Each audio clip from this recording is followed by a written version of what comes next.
Notre cours aujourd'hui va traiter du roi dans les champs. Alors, on connaît tous la parabole du roi dans les champs, mais souvent on ne sait pas dans quel contexte cette parabole a été rapportée, puis j'aimerais qu'on voit ça un peu de plus près. Dans le Likutei Torah, Parashat Re'eh, la Nour Hazaken nous rapporte Ani le dodi vedodili rachetevot Elul. Alors c'est quelque chose qui est rapporté par le Abudraham, le passage de Shir Hashirim. Ani le dodi vedodili, je suis pour mon bien-aimé, et mon bien-aimé est pour moi. Alors c'est Knesset Israël, c'est le peuple d'Israël qui est en train de parler, le bien-aimé c'est Akadosh Baruch Hu, mais donc le peuple d'Israël dit je suis pour mon bien-aimé pour moi, donc c'est nous qui faisons le premier pas vers Dieu. Ani, ça commence par Aleph, Ledodi par Lamed, Vedodi par Vav, Li par Lamed, Aleph, Lamed, Vav, Lamed, Rachetevot, acrostiche de Elul. Et donc on comprend que Elul, c'est un moment où nous devons faire le premier pas vers Akadosh Baruch Hu, alors que nous avons un autre mouvement dans l'année qui est en rapport avec un autre passage de Shir Hashirim, Dodili v'anilo, mon bien-aimé pour moi et moi je suis pour lui. Alors un moment de l'année où c'est Akadosh Baruch Hu qui fait le premier pas, ça c'est le moment du printemps, le moment où toute la nature nous appelle à la tchouva, le moment où Akadosh Baruch Hu nous a fait sortir d'Égypte alors qu'on n'avait pas de premier pas à faire dans la mesure où on était complètement tombé dans les 49 degrés d'impureté. Donc uniquement Akadosh Baruch Hu pouvait nous faire sortir et devait faire le premier pas. En Elul c'est différent, c'est à nous de faire le premier pas par Akadosh Baruch Hu. Je saute maintenant dans le passage et nous dit la Nour Hazaken quelque chose comme ça qu'il faut prendre de façon axiomatique, quelque chose que l'on retrouve dans le Priyat Chaim du Harizal. Ve'hine noda shebe'elul uzman idgalut yud gimel midot harachamim. Alors on sait, nous dit la Nour Hazaken, que le mois d'Elul, c'est un mois où sont dévoilés les 13 attributs de miséricorde. Alors là, avant de continuer, c'est important pour moi d'ouvrir une petite parenthèse. D'abord, qu'est-ce que c'est au niveau même technique, ces 13 attributs de miséricorde? Et puis après, qu'est-ce que ça nous dit? Ça paraît être de la Kabbalah, mais qu'est-ce qui se cache derrière ça au niveau chassidique? Alors d'abord, les Yud Gimel Midot HaRachamim, on sait dans Parashat Kitissa, qu'on a les psukim Hashem kel rachum v'chanun erachpim v'afchesed v'emet notzer esed alafim nosavon v'arusha v'chata v'nake. Ce sont des psukim dans lesquels on retrouve toutes sortes d'attributs d'Akadosh Baruch Hu. Alors ça commence par Hashem, nom d'Akadosh Baruch Hu. Kel, c'est un nom d'Hashem aussi. Puis après Rachum v'chanun. Alors toutes sortes de noms qui ont rapport avec la bonté d'Akadosh Baruch Hu, la miséricorde d'Akadosh Baruch Hu. On ne va pas rentrer maintenant dans la traduction de chacun de ces termes, mais c'est intéressant de savoir que lorsque la Gemara dans Maseret Rosh Hashanah, elle fait allusion à ces attributs qui sont rapportés dans Parashat Kitissa, alors les Rishonim, chacun a sa façon de compter ces 13 attributs. Il y a la Chita de Rabbeinu Hananel, celle du Rosh, celle du Maharal de Prague, les Rishonim et Achronim, chacun s'y met. C'est intéressant parce que les chitotes sont différentes. Il y en a qui commencent par Hachem, c'est le premier attribut, Hachem le deuxième, il y en a qui comptent que le deuxième Hachem, il y en a qui commencent par Rachum. Alors ce que je vais vous dire maintenant, c'est la façon du Zohar et du Harizal de compter les 13 attributs divins. Et la Chassidoute, elle se base là-dessus et c'est ce qu'elle rapporte aussi. Quand on parle du 8e, c'est le 8e d'après l'ordre que je vais vous dire maintenant. Alors d'après cet ordre, on ne commence pas par Hachem, on commence par Kel. Et puis après, Rachum, c'est le deuxième. Vechanun, c'est le troisième. Erer et Apaim, ce sont deux attributs différents. Alors que dans toutes les chitotes, c'est Erer, Apaim. Ici, d'après le Zohar, le Harizal, Erer, c'est un attribut. Apaim, c'est un autre. Vraf Chesed, c'est un seul. Vehemet, encore un. Notzer Chesed, c'est un attribut. La Alafim, c'est un attribut en soi. Alors là aussi, d'après la plupart des Rishonim et Achronim, Notzer Chesed, la Alafim, c'est un attribut en soi. Là, c'est Notzer Chesed, la Alafim, Noseavon, Vafesha, Verata, Venake. La façon dont j'ai compté ici, j'en ai compté 13. Je ferme la parenthèse, qu'on sache au moins où est-ce que ça représente ces 13 attributs divins. Mais qu'est-ce que ça veut dire ces 13 attributs divins? Qu'est-ce que ça veut dire quand Elul, c'est le moment des 13 attributs divins? C'est un moment où les 13 attributs divins sont dévoilés. Tout simplement. Akadosh Baruch Hu, foncièrement, il n'est que bonté et miséricorde. Alors c'est vrai qu'on connaît aussi Akadosh Baruch Hu sous sa gvoura, sous sa rigueur. Mais ça, c'est déjà quelque chose qui est plus extérieur à Akadosh Baruch Hu. D'ailleurs, lorsque nos Chachamim nous disent qu'il faut imiter Akadosh Baruch Hu, et nous disent Ma'u rachum aftatat yerachum, ma'u chanun afatat yerchanun. De la façon qu'il est miséricordieux, toi aussi tu seras miséricordieux, etc. Mais la Gemara ne nous dit pas, de la même façon que lui, il est rigoureux, toi aussi tu seras rigoureux. On ne nous demande pas de l'imiter ici dans la rigueur. Foncièrement, Kadosh Baruch Hu n'est que bonté et miséricorde, mais c'est vrai qu'il a besoin au niveau du chinour, du Ham Israël, au niveau de notre éducation, bien souvent de nous faire aussi des gros yeux. Mais maintenant, plus on va s'approcher d'Akadosh Baruch Hu, ici on est dans un monde qui est complètement, dans lequel Akadosh Baruch Hu est complètement voilé. Mais les Shabbatot et les Chagim, le monde, nous disent les écrits de Kabbalah, s'élève. Quand le monde s'élève, on se retrouve à un niveau beaucoup plus raffiné, à un niveau où Akadosh Baruch Hu se cache beaucoup moins, et donc on ressent beaucoup plus Akadosh Baruch Hu. Et cette idgalou de Yud Gimel Midot HaRachamim, ce dévoilement des 13 attributs divins, ce qu'il signifie, c'est tout simplement qu'on est plus proche d'Akadosh Baruch Hu, et donc on ressent Akadosh Baruch Hu de façon beaucoup plus tel qu'il est, et lorsqu'il ne se cache pas, beaucoup plus intime.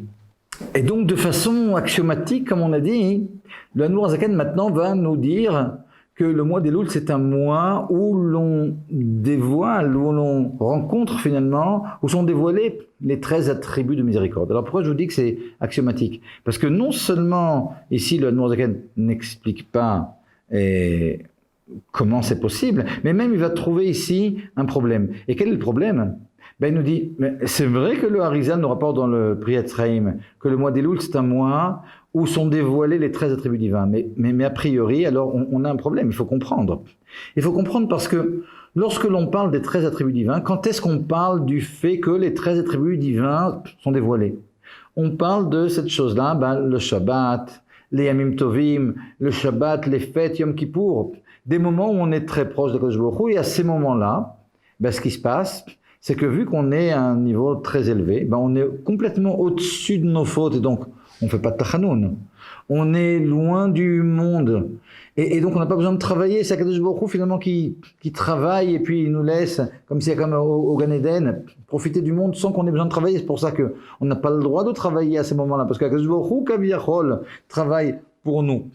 Et donc, dit le Admour HaZaken, si le mois d'Elul, c'est aussi un mois comme ces jours de fête et de Shabbat et Yom Kippour, où les 13 attributs divins sont dévoilés, comment se fait-il que ce soit un mois profane? C'est-à-dire, comment se fait-il que l'on dise Tachanoun, comment se fait-il que l'on travaille, etc. Ça, c'est la question de base du Admour HaZaken. Et j'ai ouvert une petite parenthèse. Alors, c'est vrai que le Minhag Chabad, le Shabbat, de ne pas prononcer les 13 attributs divins, mais c'est pas parce que c'est pas un moment de 13 attributs divins, c'est uniquement parce que prononcer les 13 attributs divins, c'est aussi demander, faire une requête à Kadosh Baruch Hu. On ne fait pas de requête à Kadosh Baruch Hu. Le Shabbat, c'est pour ça qu'on ne les rappelle pas, ces 13 attributs. Mais c'est sûr, pour tous, que Shabbat, Yom Tov, Yom Kippour, ce sont des moments où sont dévoilés les 13 attributs divins. Donc le problème ici que pose le Admour HaZaken, comment peut-on dire ça aussi du mois d'Elul qui est un mois profane finalement? Ça c'est la question. Et pour répondre à cette question, le Admour HaZaken va rapporter maintenant la parabole du roi dans les champs. Alors c'est intéressant parce que la parabole du roi dans les champs, on va la voir maintenant. Elle est souvent étudiée en soi, on la connaît. Le mois d'Elul, c'est le mois de la parabole du roi dans les champs, quelque chose de tout à fait extraordinaire. Alors en soi, on pourrait faire un cours sur la parabole du roi dans les champs. Mais ce qui est intéressant, c'est de voir aussi en quoi cette parabole répond à la question qu'a posée le Admour HaZaken. Et a priori, le Admour HaZaken ne nous dit pas comment ça répond. Il faut qu'on se creuse un peu la tête pour essayer de répondre à cette question. Et c'est une question fondamentale. Alors, quelle est cette parabole? Peut-être encore un point qui est important. Quand on parle de la parabole du roi dans les champs, demandez à n'importe qui, tu connais, bien sûr, et c'est quoi la source de cette parabole? On vous dira souvent, c'est Midrash Rabbah peut-être, Midrash Tantruma, c'est peut-être une Gemara, c'est peut-être... Non. La parabole du roi dans les champs, c'est une invention Admour HaZaken. Cette parabole, elle nous appartient, c'est une parabole chassidique, c'est une parabole du Admour HaZaken. C'est lui qui l'a trouvée. Alors les gens ne savent pas souvent même cette parabole est déformée, on sait que, en Elul, c'est les rois dans les champs, puis il y en a qui diront, ah oui, le roi est dans les champs, le roi c'est le lion, il va nous manger parce que nous vous dévorer, on a plein de avérotes, etc., on approche de... Non, c'est pas ça du tout, le roi dans les champs. Alors qu'est-ce que c'est que la parabole du roi dans les champs? Et nous dit ici le Admor Zaken, alors avant de voir en quoi cette parabole va répondre à la question qu'on a posée, on va déjà voir la parabole parce qu'en soi c'est quelque chose d'extraordinaire. Nous dit le Admor Zaken, alors je le lis en ivrite et puis après je traduis. Achine yuvan al pi mashal lemelech shekodem bo la'ir yotzin anshe ha'ir likrato u'mekablin panav basade. La parabole du roi dans les champs, c'est une parabole où avant d'arriver en ville, alors d'où vient le roi, on n'en sait rien, il est sur la route pour aller vers la ville. Le roi se trouve dans les champs et il reçoit les gens de la ville qui viennent vers lui pour l'accueillir. Alors, lui vient vers la ville, les gens de la ville vont vers lui, donc ils vont accueillir le roi, et puis le roi, alors à ce moment-là, qu'est-ce qu'il fait ? Alors, nous dit le Admor Zaken, d'abord, c'est important de savoir que quiconque veut sortir et recevoir le roi est invité à le faire, il peut le faire sans aucun problème.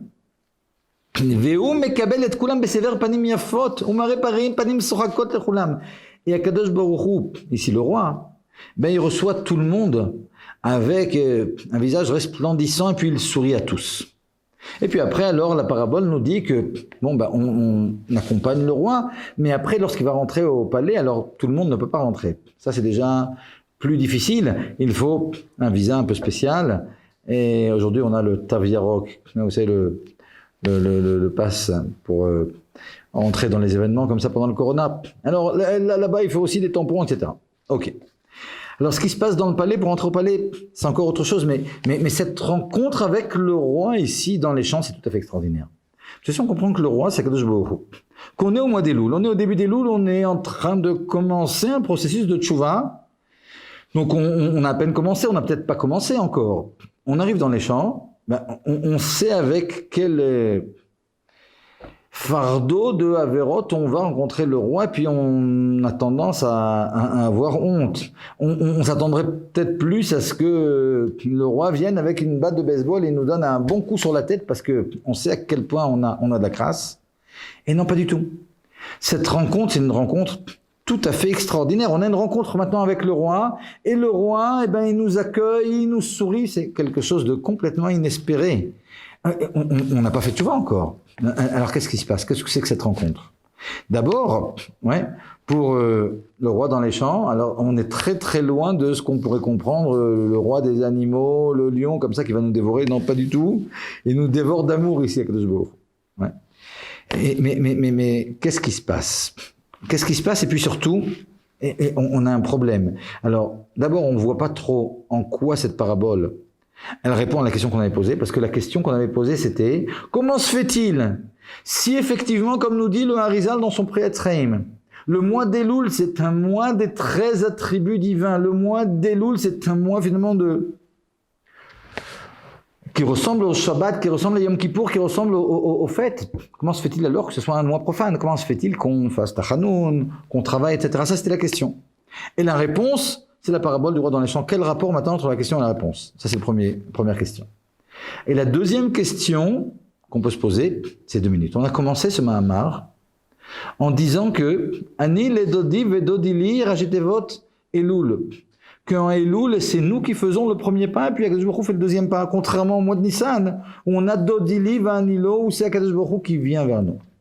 Mais ici, d'après cet exemple, d'après cette parabole, c'est Akadosh Baruch Hu qui est venu ici dans les champs vers nous. Alors on a du mal à comprendre comment ça va de pair avec ce Ani ledodi vedodili. Ça, ce sont les 2 questions. Alors, pour répondre à la première question, l'idée, elle est comme ça. Ce que vous nous dire ici, le Admor Zaken, en quoi ça répond finalement à la question qu'on s'était posée? C'est la chose suivante. On a compris que ce Gilui Yud Gimel Midot HaRachamim, ce dévoilement des 13 attributs divins, ben, c'est rien d'autre qu'une proximité à Kadosh Baruch Hu, on avait dit.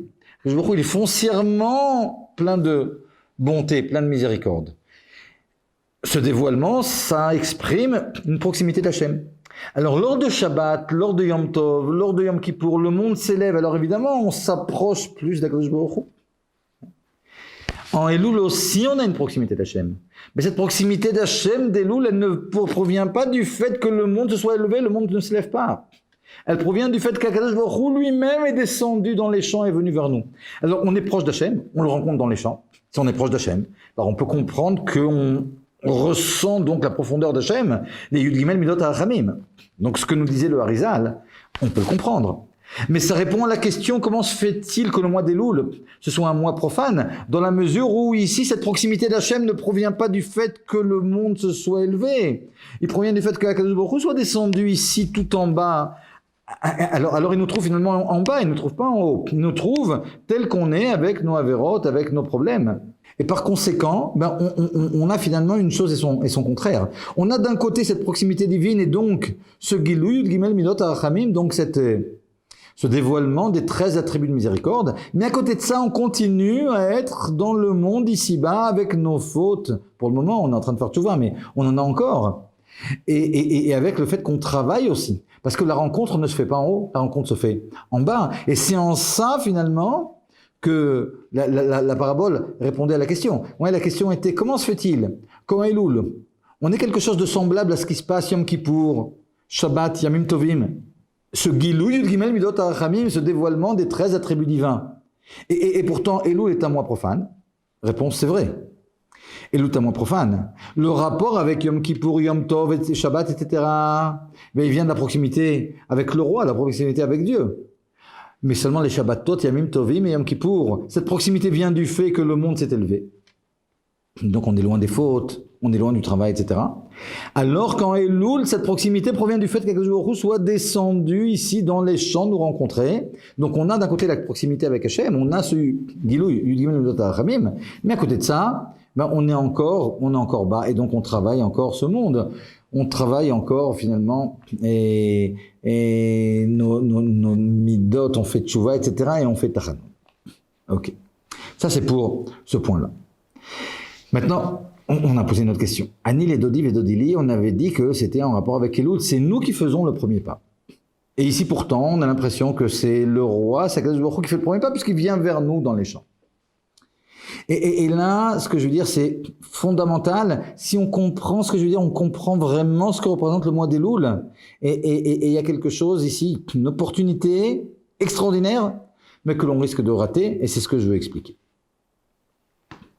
Un peu plus loin dans le Mahamar, le Admour HaZaken explique qu'il y a 3 entités. Il y a 3 domaines. Il s'appelle la ville, il y a les champs, et il y a le désert. Alors la ville, c'est l'endroit où il y a des hommes qui vont faire des mitzvot, qui vont travailler finalement le service divin et donc qui vont faire dévoiler Akadosh Baruch Hu dans ce monde. Ça représente les mitzvot. La ville représente les mitzvot. Le désert, ça représente les averot. C'est pour ça que la Torah a été donnée dans le désert pour nous montrer finalement que le but, c'était de changer ce désert en une habitation pour Akadosh Baruch Hu. Donc finalement, quand on parle des gens de la ville, on parle de quelque chose qui est très profond chez nous, du côté de Gdusha. Quand on parle des gens du désert, on est tous un petit peu ville, un petit peu champ, un petit peu désert. Hein. Les gens du désert, on parle finalement de notre côté plus gris, notre côté de Averot. En Elul, on est en train de parler des champs. En Elul, c'est pas notre côté Bet Knesset qu'on doit changer. Hein. En Elul, finalement, on doit prendre notre désert et puis l'amener dans les champs. On doit aller dans les champs. Et c'est le côté de nos Averot, finalement, que l'on veut transformer. Or, nous, on se trouve, ici, en l'occurrence, par rapport à nos Averot, on se trouve dans le désert. En Elul, Akadosh Baruch Hu ne vient pas dans notre désert. Elul, c'est pas du tout comme Sukkot ou bien Pessah. On se réveille le matin, et puis on se dit, waouh, mais c'est extraordinaire, je sens vraiment quelque chose de... Ben évidemment, tu sens quelque chose. T'as rien fait pour ça. Ouais, on est dans la soukha, il y a des orotes, il y a des lumières extraordinaires. C'est sûr qu'on est attiré. Et Pessah aussi, il y a des choses extraordinaires qui se passent. Le monde s'est élevé, alors on est attiré naturellement vers Akadosh Baruch Hu. Mais seulement Elul, c'est pour être septembre. Elul, c'est pour être un mois où il se passe absolument rien. Un mois où on ne ressent absolument rien, parce que si on est dans notre désert, Akadosh Baruch Hu va maintenant dans les champs, ben, on n'y est pas dans les champs. Donc on peut avoir finalement 2 voies complètement parallèles, et puis être complètement à côté du truc. Ouais, il y a une blague comme ça qui parle d'un type qui était allé de Varsovie avant la guerre à New York. Et puis arrive le mois d'Elul, Et puis il voit que les gens, la bête Knesset, ils se sentent pas, les jours passent, et puis il se sent pas comme ça un élan de tchouva, comme il avait l'habitude, comme ça, de voir avoir sauvé. Et...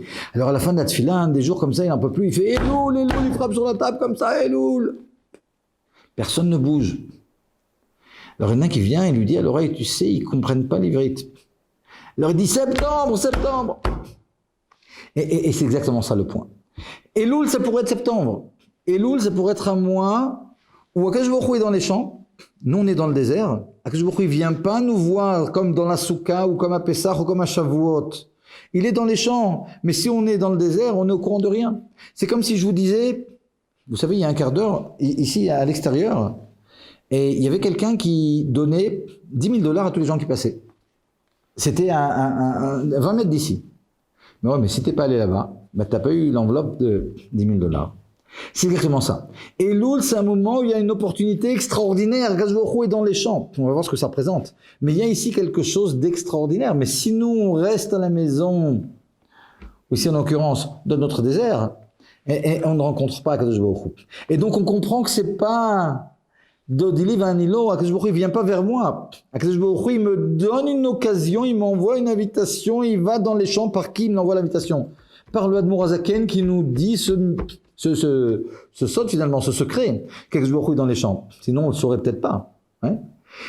Mais on doit faire le premier pas, c'est vraiment un Nile Dodim et Dodili, on doit faire le premier pas, aller dans les champs et là-bas rencontrer Akadosh Baruch Hu. Mais ce qui est extraordinaire, c'est contrairement à l'année, où très souvent, dans l'année, on essaye de faire le premier pas vers Akadosh Baruch Hu. Combien de fois on veut changer tel ou tel mida? Que ce soit la gava, que ce soit la colère, que ce soit l'envie des plaisirs à outrance, que ce soit le lashon hara, puis chacun avec son truc, que ce soit des mauvaises midot ou des mauvais maasim, ou bien faire attention à ce qu'on regarde et à ce qu'on entend, etc. Ouais. Et pourtant on essaye, et puis c'est difficile, et puis on retombe, et puis on réessaye, on retombe, et puis on lève les bras souvent. Non, on dit baisse les bras en français.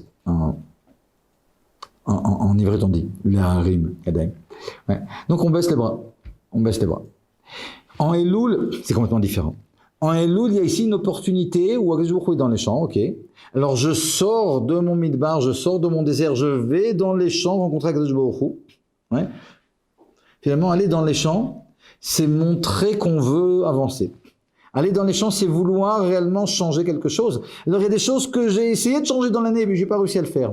Mais si j'essaye maintenant, ce qui est extraordinaire, c'est que contrairement à l'année où, souvent quand on s'est pas mal éloigné d'Akadosh Baruch Hu dans certains domaines, et réparer, c'est pas si facile. Akadosh Baruch Hu, il exige de nous, on a fait beaucoup de lashon hara, c'est pas comme ça, t'as décidé de plus faire de lashon hara, que ça sera facile, et puis Akadosh Baruch Hu, il t'aidera pas tellement que ça. Alors tu seras obligé de vraiment faire des efforts pour te changer. Mais ici en Elul, dans la mesure où dès qu'on va essayer un peu de se changer, Akadosh Baruch Hu tout de suite nous sourit, ce sourire on le ressent. Ce sourire, c'est le fait de comprendre que notre peu de tchouva qu'on commence à faire, elle est complètement acceptée. Akadosh Baruch Hu nous encourage, on ressent quelque chose d'extraordinaire qui nous encourage à changer. Puis finalement, le travail est très simple. Ça, c'est le mois d'Elul. Le mois d'Elul, c'est un mois où on a un premier pas à faire, mais on sait qu'Akadosh Baruch Hu est dans les champs, on sait que quand on va commencer ce premier pas, Akadosh Baruch Hu, il sera là, il nous sourit, il nous encourage, et finalement la tchouva est très facile. Et ici, on a finalement un sod, on a un secret qui nous est transmis par l'Admour Hazaken, qu'il faut absolument dire à tous, qu'il y a en Elul une opportunité incroyable, aller dans les champs, décider de changer ce que vous voulez, et je vous prends au défi. Essayez, prenez chacun comme ça quelque chose que vous avez du mal à changer dans l'année, décidez de le changer, et vous verrez à quel point c'est simple, à quel point c'est extraordinaire, et à quel point d'une chose on va en changer une autre, etc. Et ce qui est extraordinaire, et là je rajoute encore un point avec Elul qui est en rapport avec tout ça. Vous savez, en Elul, on sonne du shofar. On sonne du shofar, une des raisons qui est rapportée au fait qu'on sonne du shofar en Elul, c'est les balbel et Satan. On veut embrouiller le Satan. Alors on a tendance à dire, ok, qu'est-ce que ça veut dire qu'on embrouille le Satan? Le Satan il attend en Rosh Hashanah, et tiens, on sonne le premier Elul, il croit que c'est Rosh Hashanah. Et on sonne le 2, il croit à nouveau que c'est Rosh Hashanah, etc. À la fin, il va en avoir marre de croire que c'est Rosh Hashanah, et puis il va se dire, bon, ok, Rosh Hashanah est passé, et puis on va s'arrêter même un jour, il est sûr que tout est fini, puis à Rosh Hashanah, comme ça, il sera plus là. Ouais. Bon, ça c'est un peu simpliste, d'autant que le Satan n'est pas bête du tout. Puis de la même façon que nous, on prend un calendrier pour voir quand il y a Rosh Hashanah, le Satan aussi. Il peut prendre un calendrier et voir quand il y a Rosh Hashanah. Par conséquent, alors bon, c'est un peu enfantin. Qu'est-ce que c'est que cette idée de sonner du chauffard pour les balbel et à Satan pour embrouiller le Satan? Qu'est-ce que ça signifie?